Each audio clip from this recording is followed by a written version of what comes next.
Dears, എന്തൊക്കെയാണ് വിശേഷം? എല്ലാവർക്കും സുഖമല്ലേ?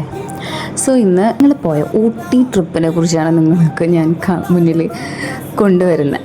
സോ നമ്മൾ വെക്കേഷനിൽ പ്ലാൻ ചെയ്തൊരു ഊട്ടി ട്രിപ്പിൻ്റെ വീഡിയോ ആണ് കേട്ടോ അത്. സോ ഇപ്രാവശ്യം ഞങ്ങൾ തിരഞ്ഞെടുത്ത റൂട്ട് മസനഗുഡി വഴി ഊട്ടിയാണ്. ഓക്കെ, ഒരുപാട് ട്രെൻഡിങ് ആയിരുന്നു ഇൻസ്റ്റാഗ്രാമിലല്ലേ. സോ ആ ഒരു യാത്ര ഞങ്ങൾക്ക് ഒരുപാട് അനുഭവങ്ങൾ ഉണ്ടാക്കി കേട്ടോ. നമ്മൾ ആനിമൽസിനെ കണ്ടു, ആന, കരടി, കാട്ടുപോത്ത്, മാൻ.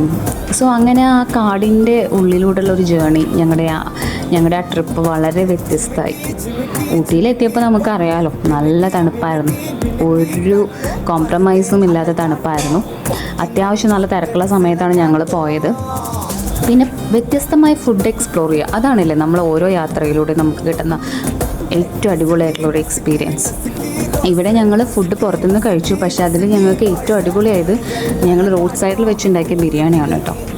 ഏറ്റവും ടേസ്റ്റായിട്ട് കഴിച്ചത് ആ ഫുഡായിരുന്നു. അതും ഞങ്ങളുടെ യാത്രേനെ ഒരുപാട് വ്യത്യസ്തമാക്കി. പിന്നെ നമുക്കറിയാം ഊട്ടിയുടെ ഭംഗി, ക്യൂൺ ഓഫ് ഹിൽ സ്റ്റേഷനാണ് ഊട്ടി. സോ അതിൻ്റെ ഭംഗി നമുക്കറിയാം, എത്ര കണ്ടാലും മതിയാവാത്ത സ്ഥലമായിരിക്കും. നമ്മൾ ഇന്ന് വരുന്നൊരു പ്ലേസ് ആണെങ്കിൽ പോലും ഊട്ടി നമുക്ക് ഒരുപാട് അട്രാക്റ്റീവ് ആണല്ലേ. പിന്നെ നമ്മൾ പോയ ചെറിയ ചെറിയ കടകൾ, അതൊക്കെയാണ് ഞാൻ അതിൽ കാണിക്കാൻ പോകുന്നത്. കുഞ്ഞു കുഞ്ഞു തട്ടുകടകൾ. സോ ഒരു കടയിൽ നിന്ന് കഴിച്ച സോയാബീൻ ഫ്രൈ വളരെ ടേസ്റ്റി ആയിരുന്നു കേട്ടോ. പിന്നെ ഞങ്ങൾക്ക് പറയാം, തിരിച്ചു വരുമ്പോൾ ഞങ്ങൾ കഴിച്ച ഇഡ്ഡലി, സാമ്പാർ, ചട്നിയൊക്കെ കഴിച്ച ഒരു സ്പോട്ടാണ്. അടിപൊളിയായിരുന്നു. സോ അങ്ങനെ ഒരു എല്ലാം നിറഞ്ഞ, ഒരുപാട് ഓർമ്മകൾ നിറഞ്ഞൊരു ട്രിപ്പായിരുന്നു ഊട്ടി.